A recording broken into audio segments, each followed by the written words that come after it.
Bien, buen día, profesor Mario. El día de hoy le hablaré sobre el neoclasicismo europeo mediante una presentación de PowerPoint que he hecho.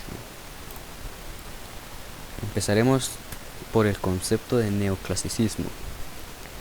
El término neoclasicismo surgió en el siglo XVIII para denominar al movimiento estético que venía a reflejar en las artes los principios intelectuales de la Ilustración, el periodo de la Ilustración, que desde mediados del siglo XVIII se venían produciendo en la filosofía y que consecuentemente se habían transmitido a todos los ámbitos de la cultura.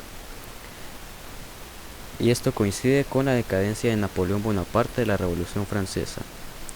El neoclasicismo fue perdiendo adeptos en favor del romanticismo. El romanticismo fue un movimiento que vino después, que bueno, se hablará de ello en otra ocasión. Vamos a ver las características del neoclasicismo. La primera característica es su recuperación de los criterios clásicos.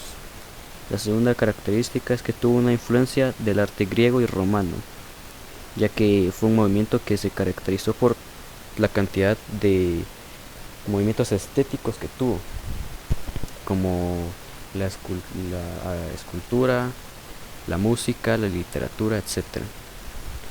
Su arte era racional y ordenado. La abstracción y la generalización sobre la sociedad. Contempla espacio, tiempo y acción en su literatura.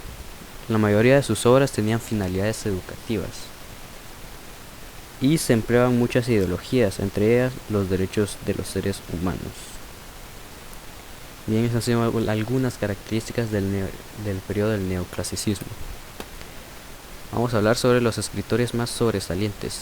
En el número 1, Juan de la Fuente, o en francés Jean de La Fontaine. Nació en Francia en Aisne en 1621 y murió en París en 1695. Segundo escritor, Daniel Defoe, nació en Londres entre 1659 y 1661, no se sabe exactamente la fecha, y murió en 1731. Después Jonathan Swift, nació en Dublín, Irlanda, nació en 1667 y murió en 1745. Luego Alexander Pope, nació en Londres, también Inglaterra, en el año 1688 y murió en el año 1744. Por último, a José Cadalso y Vázquez de Andrade. Nació en Cádiz, España, en 1741 y murió en San Roque en 1782. Vamos a hablar de algunas de sus obras más sobresalientes. La primera, Las Fábulas, de Juan de la Fuente. La segunda, muy conocida, Robinson Crusoe, de Daniel Defoe. Tercera, Los viajes de Gulliver, de Jonathan Swift. La cuarta, El ensayo sobre el hombre, de Alexander Pope.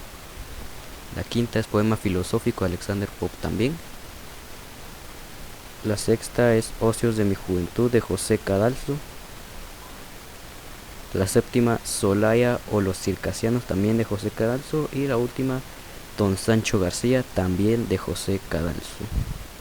José Cadalso era de España. Bien, ahora mis comentarios personales sobre esta época. Pues mis comentarios son que fue un movimiento muy importante para la historia de la literatura y de todos los artes que en este periodo se abarcan.